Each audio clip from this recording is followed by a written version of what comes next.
Welcome to our first episode of the Xavier Files as part of Cyclops is Waiting for Me, an X-Men animated recap podcast where we're going to be chatting with the voice of Bishop, Isaac Robinson Smith. I'm JC. And I'm Rod, and I'm excited to introduce our guest today, Isaac. Hey, first of all, thank you for having me, and I'm really excited to be here. All the X-Men stuff has been crazy and fun, and I'm really grateful to be with you today. And for me, I'm just here having fun. I've been a voice actor for about the last 10 or 11 years, and I have done a lot of fun projects, animation, video games, voice matching, dubbing, anime, all that stuff. But this is probably one of my favorite projects as of late. I've been sitting on this for 2 years now. I started recording in early 2022, so now that it's finally here, I'm glad that I can just explode with everything and all the information and enthusiasm, and I can't wait to talk about it. So thanks for having me. Yeah, I took a look at your IMDb. You kept busy. Yes. Yeah. I actually was doing auditions right before we started this, and I'll be continuing when we're done. So, awesome. full work all the time, which is awesome. I don't know if you actually met her, but it looks like you had a project with one of my friends, Brianna White, on Final Fantasy. Yes.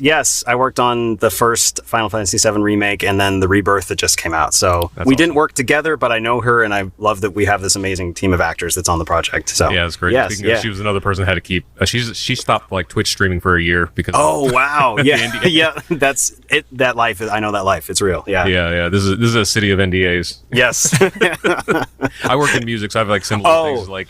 You can work on this commercial or whatever music for this thing, but you can't talk about it for 4 years. I'm right. What? Oh, yeah. It's ridiculous, but yeah, I get it. I totally get it. Very cool. And some real quick housekeeping. Cyclops is Waiting for Me is our weekly podcast series where we're going back and watching every single X-Men animated episode we can find. The podcast started with the original 1992 X-Men, the animated series, building up to the release of X-Men 97. So we're going to be chatting about Isaac's character and role in the episodes that have aired so far in X-Men 97. So there may be spoilers for the previous episodes. We don't have any information about anything from here on out. If you don't want it spoiled for you, pause the podcast and watch the episode and come back. Highly recommend watching the episodes. I think as of now, you guys are the highest rated Marvel property ever on Rotten Tomatoes. Yeah, it's nuts. From what I've read, we're the first MCU project since the beginning to be rated at 100%, at least when we premiered. And then we're the highest rated MCU show on Disney Plus, period, that was nuts when those things started to come in. I think we debuted at 4 million views when we had the first couple episodes come out, and the trailer had 8.5 million views by the time it had run for a couple of weeks or whatever when we first premiered it. It's so much, but yeah, it's the attention and the love from the fans has been just astronomical and so cool, and I'm so humbled by it. So it's been great. Love that. Yeah, John and I were talking in previous episodes how cool it was to see everybody become kids again, because yes, we're in our 40s, and so I'm looking at other 40-year-olds putting their kids to bed and then getting into Wolverine pajamas and sitting down watching X-Men and stuff at midnight. It's the cycle is complete now. Yeah, we're all. Yeah, I have a lot of friends actually that are having kids right now, and that they're doing that exact thing. They're either watching the show after they put their kids to bed, or they're having my friend just had a baby about 5-6 months ago, and he sent me a video of his baby watching X-Men 97, and I was like, this is the perfect scenario. This is always what I've wanted. This is exactly what should be happening. So it's very, very cool. That's awesome. Love that. And then for our last bit of the rigmarole, for transparency, Rod and I are not currently sponsored or affiliated with Marvel Animation, Disney, or Disney Plus, but we absolutely thank the PR team who is helping put us in touch with you guys. And let's hop into it. Isaac, I was fortunate enough to be there at WonderCon the other day and saw the fandom panel, which was good. The packed out room of the event. Yeah. I mean, there were people who I'm sure couldn't even make it and fit into that room because everybody was trying to get in there. I loved how you started off answering the first question. I was wondering if you could dig a little bit more into that, talking about your first memory of X-Men as a whole, and you started mentioning the song. Yeah. Would love to know more about how that relationship with you and the X-Men built over the years. Well, it's interesting because that era of animation was so formative for my life, really, because a lot of us, and especially people that are in animation work, were built by animation that existed in the 90s, because that's what I grew up watching and that's what I grew up learning about and being surrounded by. I mentioned in the panel that my brother and I were big advocates for all sorts of stuff. We made up our own stories and we made up our own voices and did all that. And as far as X-Men, it kind of was not exactly like a blur, but it was sort of a wonderful wash of animation between X-Men, for me personally, between X-Men and Spider-Man and Batman the Animated Series. It was the perfect peak of incredible animation. But I do remember the music mostly just because as a kid, and even now, I'm sort of somebody that always centers on the score of different movies and different TV shows. I know my mom told me when I was little and as I was growing up that I would notice the score for the movie as I left the movie theater instead of the movie itself. I remember, I think the first score I ever bought was the Harry Potter and the Sorcerer's Stone, John Williams track. When I left the movie theater, I was like, that's the first real CD I ever got. And there was something super amazing and kinetic about the X-Men theme song, and I didn't really know what it was. My friend, who's a music master, sort of gave me a breakdown of what was happening and sent me a video of how it all worked. And I was like, oh, that's why it's so driving and so interesting and so fun. And just from there, the music of it then translated to me watching the show. And I don't really have a huge memory of watching like all the episodes as a kid, but it was definitely part of my like Saturday morning watch session. And I just remember being so captured by the characters, honestly, and going back and watching it as an adult, because I'm making my way through the series again, obviously for this. The themes that they dealt with were so deep and so universal and so interesting to watch. And I feel like a lot of us absorbed that as kids, but didn't really know what was happening. But it was definitely some of the most positive things we could have gotten. I mean, the message of the X-Men is one of many is, being accepted no matter what you have or who you are, and knowing that your gifts are worth sharing and worth giving to the world. And I think that was put into the show throughout. And so going from loving the music and loving the characters to loving the animation and loving what the performances were and seeing what they were talking about when I really could understand what the writing was, it was sort of amazing. And then getting this role and diving back in all of that, I was like, man, this is so important to have. Like, these characters and these people and these words and these stories are incredibly vital to so many different kinds of people. And so kind of coming from as a kid to going to now to having a fuller understanding of it, it's just grown into this really awesome association with this really wonderful message. So I'm happy to be part of it. After the show, before you became an adult and became a voice actor and stuff, did you have further experience with the character of Bishop? Like, did you become a comic reader or anything of that nature? You know what? I didn't really. I sort of was watching the shows and then wasn't really a comic reader until, honestly, Spider-Man in 2002. The Tobey Maguire Spider-Man really ignited my imagination again with comic books. And that's when I sort of started getting more into it. I mostly read Spider-Man, to be honest, but the X-Men films were a huge thing that I loved when they were coming out in the early 2000s, like that first era of Marvel movies that was really sweeping everything. That's where I sort of started to get connected. And I remember, I think one of my favorite memories is me and my best friend in high school. We watched X2 a million times. I don't know how many times we watched it, but just the X-Men movies were a big thing for me. And then comics kind of were interspersed in that, but I didn't really get into X-Men comics until a little bit later and going into getting this role. So I didn't really go back into the comic book world of the X-Men until recently, but definitely the films and the TV show sort of was an undercurrent that stayed with me throughout that time. But I have a Marvel Unlimited subscription, so I'm like going back through as much as I can to research and find out what's there. And it's been really great. I mean, it's doing what I loved as a kid. Again, it's the coolest thing ever. Can you share with us any cool stories or anecdotes about the audition process for this? I know a lot of people who, and especially our friend group are in voice acting, but I don't think a lot of people understand what it's like to get a role within voice acting and how you go about starting to build your career within it. Yeah, well, this one was interesting because, like the other cast members mentioned on the panel, it was a mystery what it was when we first got these auditions. I mean, these things came in late 2021 for me.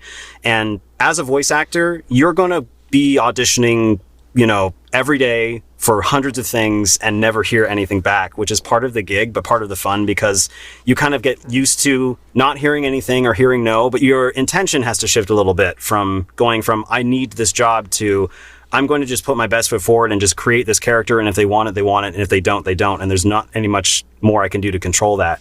And that I had to get used to because I've been, doing this for a while. And I think I started keeping track since the beginning of 2020, how many auditions I've done just for fun.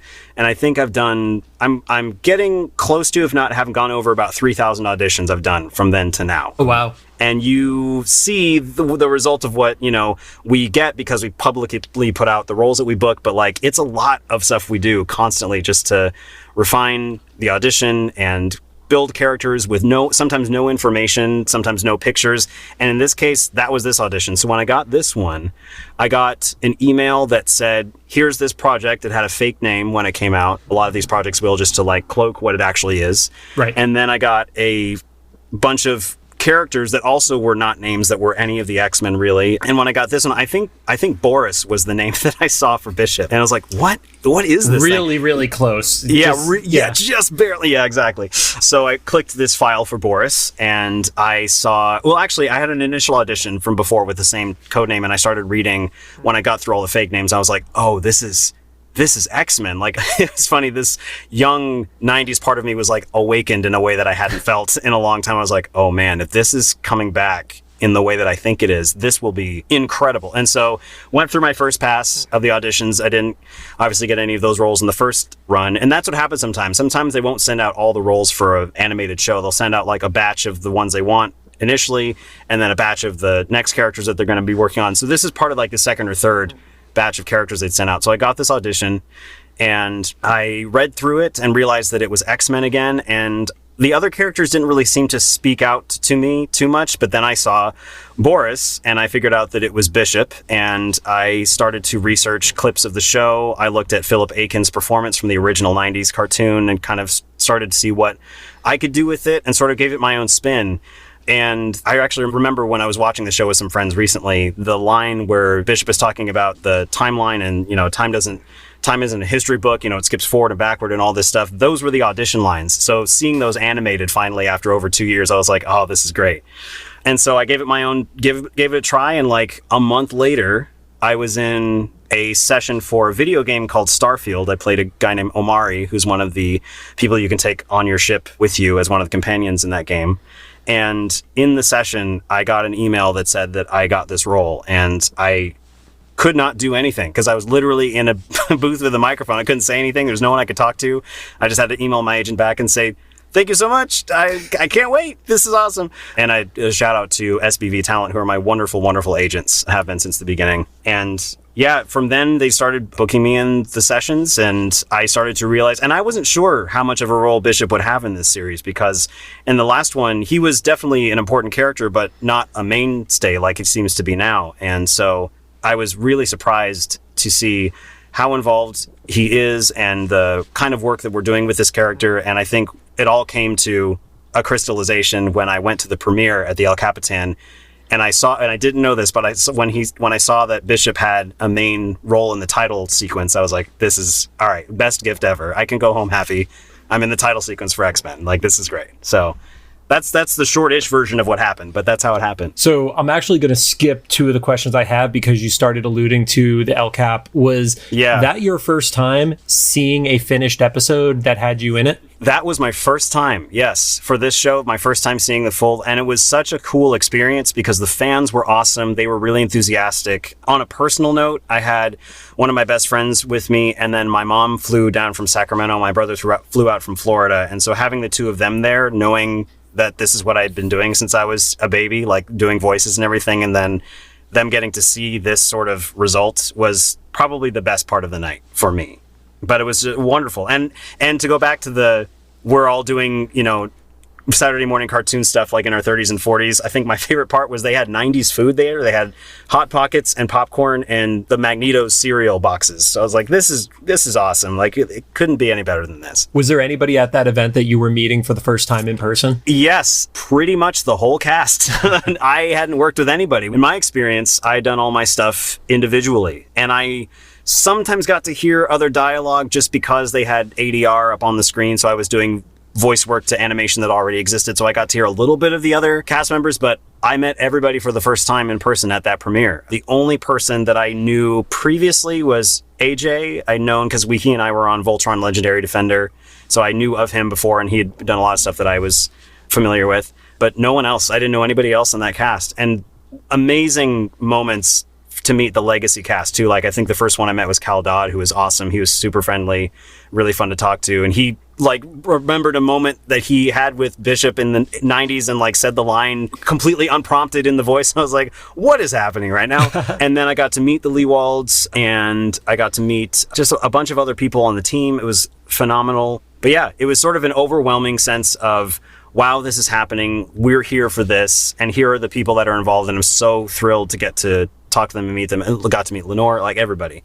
I wish that Allison Seeley Smith and George Booza had been there. I know they weren't able to make it, but hearing their performances, I messaged Allison later on. I said, the Storm performance had us all on the ground. We were all screaming when you came into the screen. So yeah, it was really cool to meet everybody. I had a great time. Speaking of Allison, man, like Storm has been my favorite character since I was a kid. Yeah. And, I'm happy to hear that people like you have liked the movies. I personally didn't care for them, but I think it was mostly because of Storm wasn't what I pictured in this animated series. Yeah, I get it. And then when I saw these first 2 episodes, I was like, this is it. This is the fully realized Storm.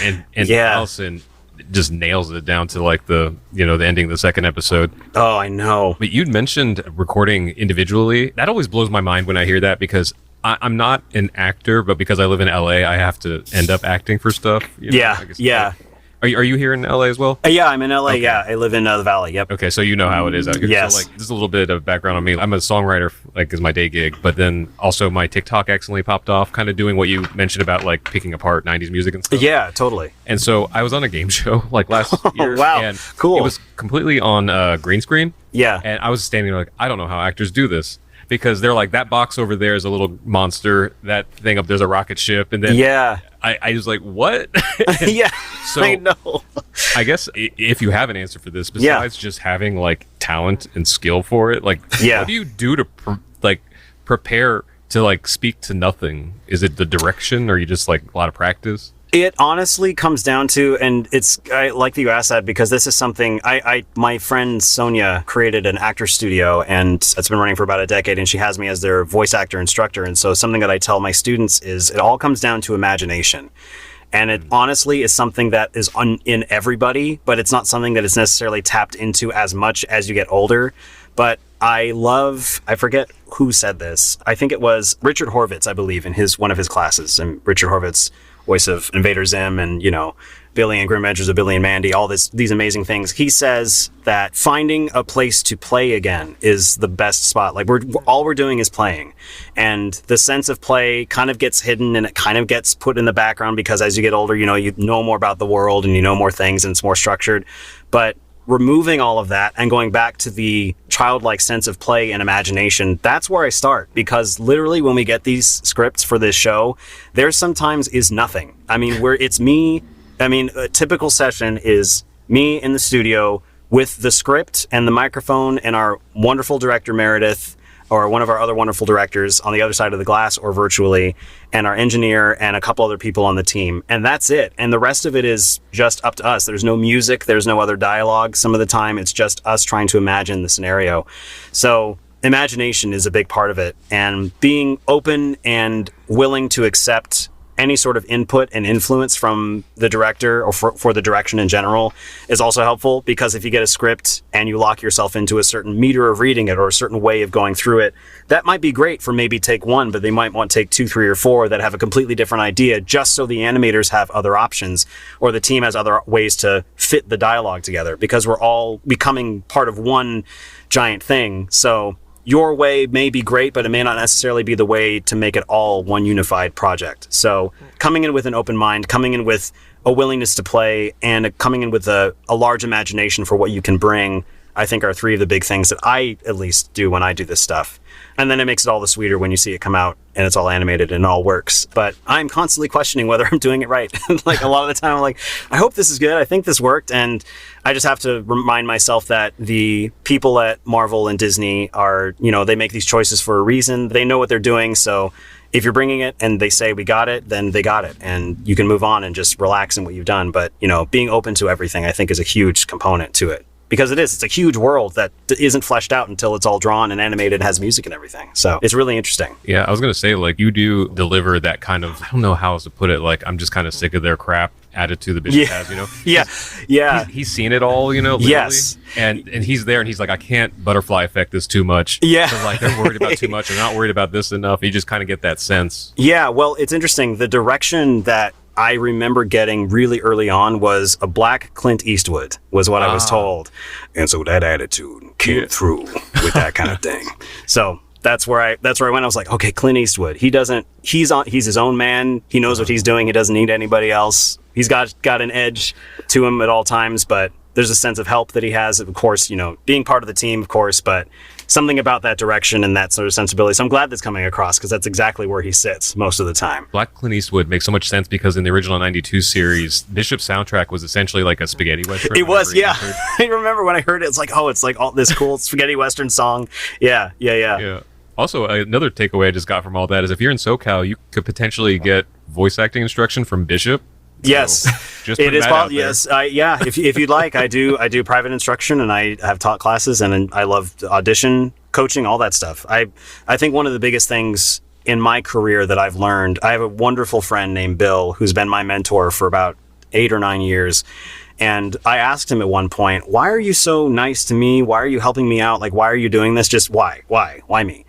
And he said, well, voiceover has been so good to me. The least I can do is give back. And that notion has carried me through everything that I do as far as giving back to the community, teaching, helping, giving advice. I've had tons and tons of coffees with a lot of aspiring voice actors, and I love it genuinely because this work is awesome. And I want people to feel that. And I want people to feel like there's no gatekeeping here. Like there's a seat for everyone in this work. And so, yes, if people are interested in learning from Bishop, I'm happy to give that education. That's awesome. I have 2 super nerd out questions for you, especially because, we want to be respectful of the time that you're giving us today. Of course. To date, the podcast, we have just seen episode 4. Rod and I have not seen anything in the future. Yeah. Up until this point, what is your favorite moment that Bishop has had so far? Time for an Exorcism, Punks is my favorite. That moment was it was cool to do. It was cool to watch. And it was a neat moment to see him spring up as this huge, powerful force in the X-Men team. And then honestly, also the other moment too that I love, because I think it's equally as powerful to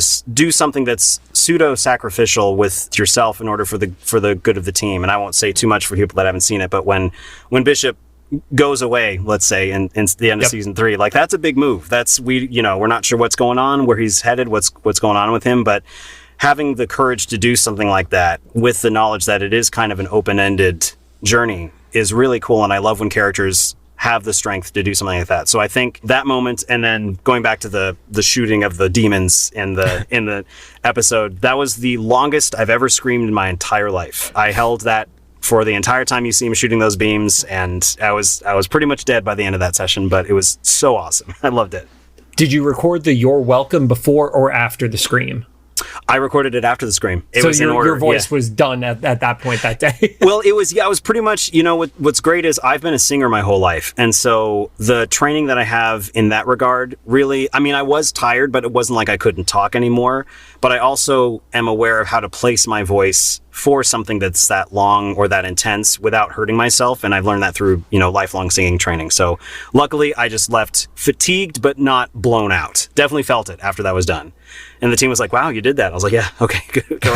We're done with that. Go to take 2 or whatever. Yeah. It was worth it because that was an iconic moment. I don't think Bishop ever had a moment that large before. No. It was basically anime, right?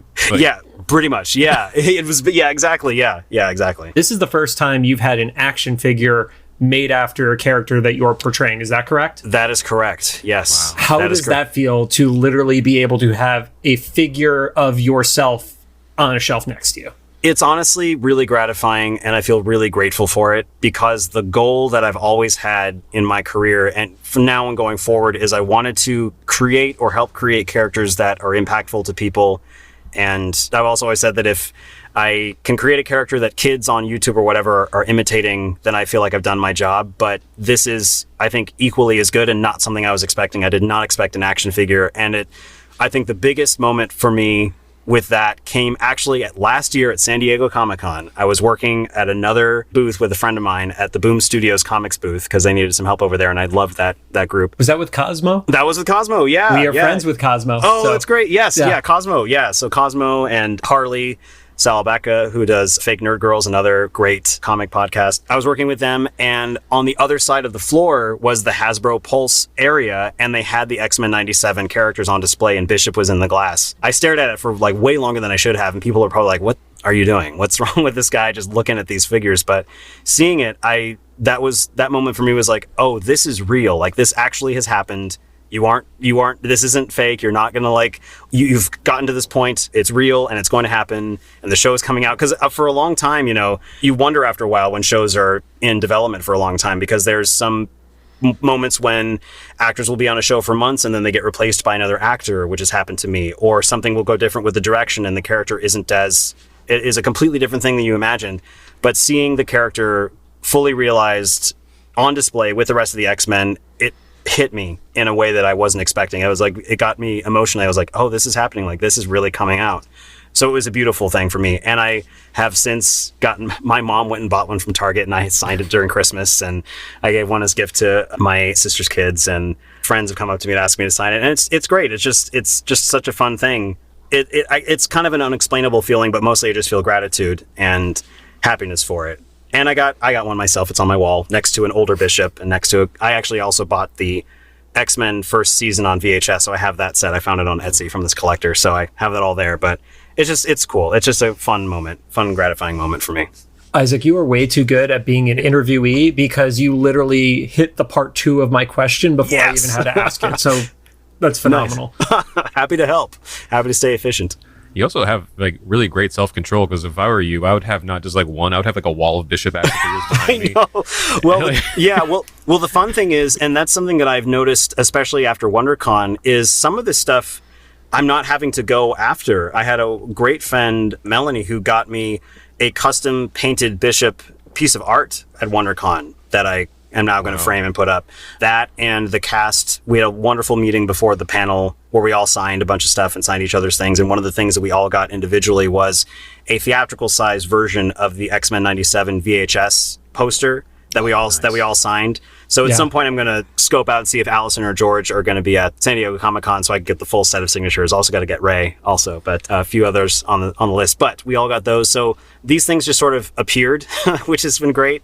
But yeah, I am a huge collector of a lot of things. So the reason I have self-control is because I just don't have space for it. So, I have to just make sure that it's copacetic. I'm trying to, in the future, get a bigger place. And so I will have more space for my art, but I have lots and lots of things. So I just try to like monitor that. Definitely have a Bishop section now. So it's nice. Yeah. So speaking of, in the last episode, or not the last episode, episode 3, the where you were talking about where he exercises the demons, they kind of do a tease for the fastball special with Wolverine. Yeah. Like, barring anything that's happening in the show, like if you woke up tomorrow with Bishop's power set and stuff and had to go fight with the X-Men, like what would be like your dream fastball special or whatever, like tossing Wolverine or any other character? They don't even have to be in the show. I'm just curious. Oh, that's a good call. I don't know. I think another character that just springs to mind immediately is Nightcrawler, just because like throwing Nightcrawler or doing that kind of thing, knowing that he can be anywhere, but maintaining that kind of speed going to some other point in the world. That just seems like a kind of cool thing. That'd be fun. But the combinations of what they can do with these characters is awesome. I mean, I did not know until the trailer that whole thing where Gambit charges up Wolverine's claws. I was like, oh, we're doing combos like this? This is great. I did not know that. So, anything is possible. But I think Nightcrawler is the first one I'd throw out there. When that trailer dropped, my brother and I, who we watched the show when we were kids together too, like we texted each other like we were 5 all over again. Yeah. Like, that's like, amazing. Did you see the thing? They finally gave Wolverine the powers they did in the video game. Yeah. That's cool. Like I now that you got that in my head, I didn't think of it. I would love to see like Bishop team up with Nightcrawler for some like crazy move. Right? Yeah. That'd be really awesome. So, final question. I'm going to throw out a hypothetical scenario for you. Oh, okay. If there was somebody who was seeing X-Men 97 for the very first time, and your portrayal of Bishop is the only thing they've ever seen about the character, no baggage, no predisposition to the comics or anything like that, what is the main takeaway you would want them to get from Bishop? That's interesting that you ask that. It's actually something that relates to me personally as a person and as an actor. It's kind of a multi-part question, so forgive me for going through a couple of segments here, but I am a biracial actor, so half black, half white. And by definition, that means that I do not fit into any community by default. And that is something that has kind of plagued my mind for most of my life. I mean, thank goodness for therapy, so I can work through a lot of this stuff and lots of other things. But a sense of belonging is my Achilles heel, like in my real life, as an honest answer. And so Bishop, and this is a realization I just came to probably a week ago, Bishop literally doesn't belong anywhere. He is a man out of time. He's constantly going back and forth. He's doing his best to help out himself and help out whoever he's with, but with the exception of making sure that the future isn't messed up and making sure that things are aligned in the correct way. But he's jumping back and forth, and it doesn't really have a like, you can't really call either one of those timelines home. And playing someone who doesn't belong completely as someone who doesn't feel as though they belong completely is such a unique point and such a unique position for me to tell the story of a character that exists in that sort of world, combined with the fact that the X-Men is about knowing who you are, knowing that you are worthy no matter what. And so I think my takeaway from the character would be definitely a sense of self, definitely a sense of belonging, and a sense of, even though you aren't, by definition part of a community, you still matter and you still belong. And then personally, from a power standpoint, I have, I've had a lot of thoughts personally about my own sense of my Black identity and all of these things and all the stuff that I've discovered, with all the events of 2020 and everything that's gone on.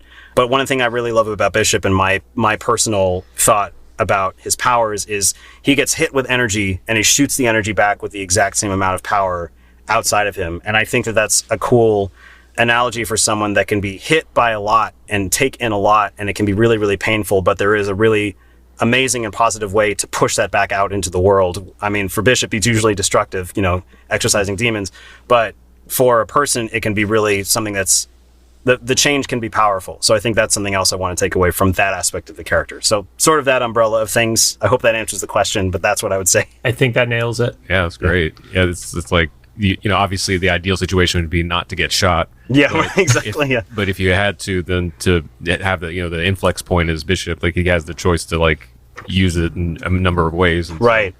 So he's on the good guys team. Right. Right. Yeah. Thank goodness. Yeah. Isaac, thank you so much for joining us today. Your time is so appreciated. You've been fantastic. Remind people, where can they find you online if they want to connect with you? Yeah, so I'm on most of the socials. I'm on X and Instagram as IRS Voices, Isaac Robinson Smith. That's why it's IRS. I'm not taking your money. IRS Voices. And then I'm on Facebook, Isaac Robinson Smith, and also LinkedIn, which I found is a very great resource too, to connect with people. So I'm out there. And then irsvoices.com is my website if you want to see what I'm up to and the things I have and want to see who I am. So that's that, I think. That's everything. For the audience listening, if you have any thoughts, make sure to drop them into the comments for either the YouTube upload or the official Instagram post about this episode. Don't forget to follow us on Cyclops IWFM Pod on Instagram, TikTok, Threads, Twitter, and Facebook. And of course, make sure you're following us on your favorite podcast services. This was great. Thank you. Thank you.